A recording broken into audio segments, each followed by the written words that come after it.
What's up everyone? Today I'm down at Jaguar, Land Rover, Porsche, Volvo of Greenville, and behind me is a 2018 Porsche Carrera. Huge shout out to them for providing me with this car today. I'll have a link to their website down in the description below. And the model that we're looking at today is the 911 Carrera T. It's finished off in GT Silver Metallic and has an MSRP just over $102,000.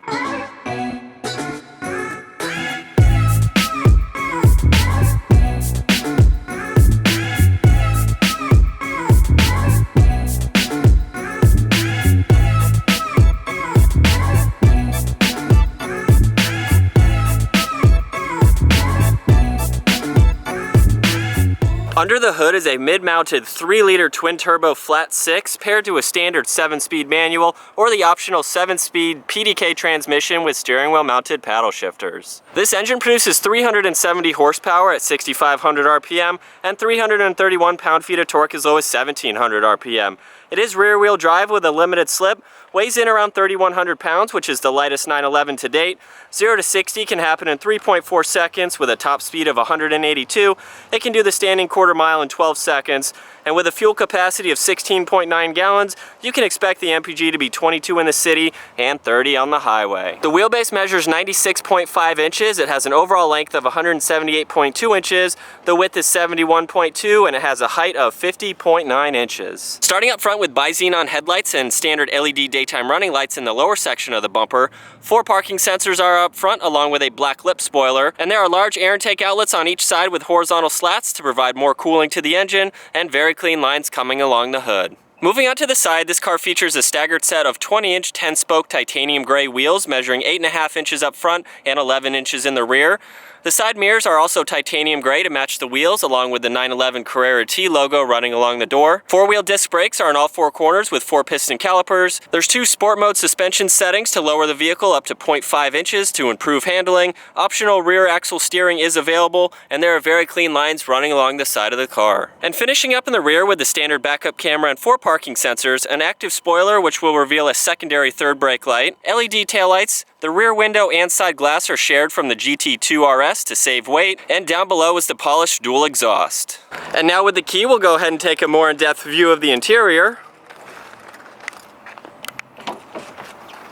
The door panel is finished off in very nice black leather with white stitching. There's a strap release handle to help save weight. Both windows are automatic up and down with the side mirror adjustments in front of that. This offers a 12-speaker Bose audio sound system with a little storage beneath that. On the back side of the door, there's another compartment that you can pull out for more storage space. Down below on the door sill, Carrera T is written out. There's also the hood release and trunk release.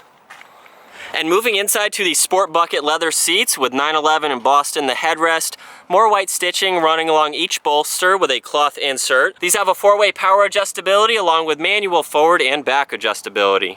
Once inside, I'll go ahead and insert the key on the left side and turn it to have the electronics come on. And with my foot on the brake and clutch, I'll go ahead and start it up.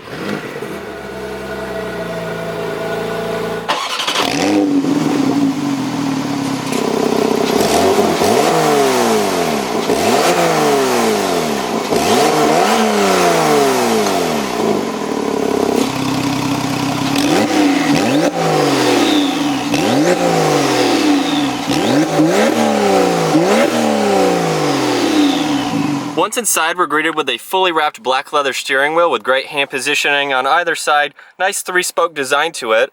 The button on the lower right controls the different suspension settings between Sport, Sport Plus, Individual, and Normal. Using the stalk behind that, we can control the digital screen and the gauge setup with the navigation, trip, TPMS, the lap timer, gear shift assistance along with a G-force meter, and other vehicle information that you can scroll through along with your audio and Bluetooth. On the right side of the steering wheel is the cruise control stalk, along with the headlight switches, the ignition, 1 air vent. The electronic parking brake is just below that. We'll take another look at the center gauge setup. On the left side is oil temperature gauges, along with the speedometer, tach right in the center, along with that digital screen, fuel and engine temperature on the far right. Moving to the center, there's 2 more air vents along with a clock. Now we'll take a look at the 7-inch touchscreen display screen. So using the center screen, there are a lot of different things that we can go through. We can either touch on the screen itself to pull up navigation, or touch on the button down below, so either one, whichever works better for you. Go back to the home button, you can look at your media, your phone, the radio. There's some more apps. You can look at fuel pricing and parking, things like that. go back to the home screen, go into car, look at various different settings that you can configure. To the left of that is a rotary dial for the volume and on and off for the radio. This button here will zoom in and out of the navigation screen, which is very helpful. This also features dual zone climate control, so you have the driver and passenger buttons right in the middle, along with more AC controls beneath that. This is the 7-speed manual again. Very short shifts, feels very good to go through the gears. We'll go ahead and put it all the way over to the left and up into reverse so you can see the backup camera light up. Behind the leather wrap shifter, there's the hazard and lock button. To the left is the suspension settings along with traction control. The active wing, exhaust, and engine deactivation are on the right. Behind that is a cigarette lighter. The center console is wrapped in more leather with white stitching. It reveals a 12-volt along with a wireless charging port for your phone. Looking at the glove box, there's a lot more room and a USB on the far left. And above that, there are 2 cup holders nicely hidden away, so we can push on both of those to reveal them. We'll take another look at the interior. Very nice sport bucket seats. Up in the center, there's more dome light switches, along with being able to turn on and off the parking sensors, along with some garage door buttons. Now we'll go ahead and take a look at the rear seating. This is a 2+2. If you opt for the carbon fiber front seats, that automatically deletes the rear seats. So we'll just move the front like that, go ahead and hop in. So obviously this isn't meant for full-size adults. You could put children back here along with being able to have more storage space. There's a little cubby in the center. You can fold these seats completely flat for more room as well. And with the seats folded down, this offers about 14 cubic feet of storage space behind the front seats. Now we'll go ahead and take a look at the front storage space, so we'll go ahead and just pop that open. There's about 5 cubic feet of storage space up front. I have all my camera gear in here just to give you more perspective how deep this compartment really is.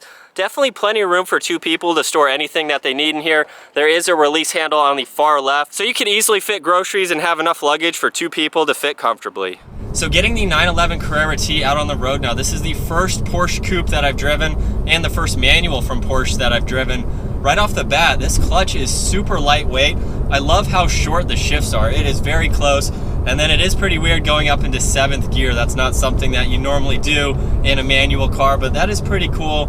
Everything again is super light, super easy to shift, which makes it really fun to drive. I can't wait to get it out on some of these back roads here. Before I go over the handling and everything like that, the visibility in this car is very easy to see out. I'm surprised at how well you can see over your left and right shoulder. That rear glass is pretty large, which gives you a lot of room to see. And then you can take a look out of the rear seat glass on each side to give you a lot more visibility. So it is very easy to see around this car, and that backup camera is a huge help when getting into a parking spot or something like that. So I'm gonna go ahead and go over the different driving modes again. It defaults to normal. I'm gonna go ahead and put it over to Sport Plus. I have the valves open in the exhaust because it just sounds really good. This has active rev matching downshifts, which help you come around turns like that. Woo. Very easy to shift again. There's a shift indicator on the front tack there to show you which gear you're in, which is really helpful, especially when there's 7 gears to go through. But the suspension definitely stiffened up putting it over into Sport Plus. I can feel all of the bumps. It's definitely very, very stiff. I'll go ahead and put it back into normal. So this is definitely a very comfortable daily driver. You can mess around with the suspension and the exhaust if you want, and be equally as comfortable taking this to work or switching a couple buttons and going out on back roads. Definitely a lot of different versatility you can get in this car. Also, while researching this car, I found out that T stands for touring. That's kind of obvious, but that's inspired from the 1968 model from this car era. So that's pretty cool that they brought it back to 2018, bringing that heritage back a little bit more. This is also the lightest 911, as I mentioned that earlier in this video, but that means that this car is going to be one that you're going to take out and drive. It's not going to be a collector car sitting in the garage. You can definitely have a lot of fun with this car. You have a lot of different options that you can put on this car too. I would opt for the carbon fiber seats. That does delete the rear seats again, so basically that just gives you another storage shelf in the back and you don't have to worry about having the seats. And I am surprised at how much room you have in this car. Not only do you have the front storage space, which you can put a couple bags up front, you have a lot of room behind these seats to put anything else that you need. So you could easily go on a 2-person trip and store anything in here that can fit and be comfortable having this as a daily driver or your only car. You can definitely fit a lot of stuff in here. So it is a pretty versatile car, having a mid-engine and having room in the back seats and having that front storage space as well. So I'm gonna do another quick acceleration, nothing too crazy.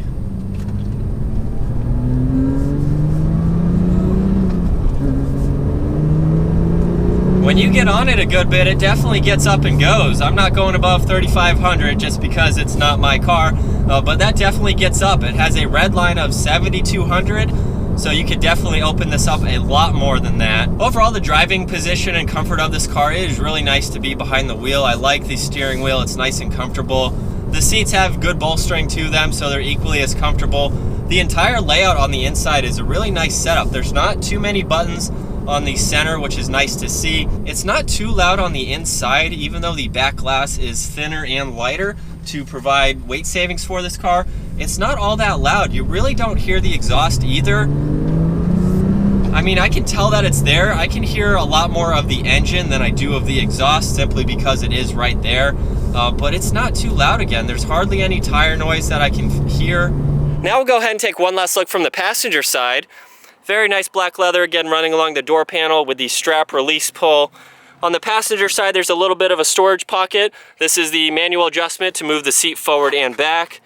Very clean looking center setup.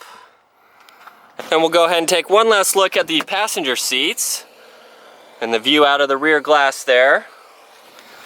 Definitely a nice premium feeling interior. So that is my walk around review and test drive of the 2018 Porsche 911 Carrera T. Definitely an awesome car to be able to take a look at. Drives great, has plenty of power, a lot of technology features as well. If you guys enjoyed that video, be sure to give it a thumbs up, smash that subscribe button. I will see you guys next video.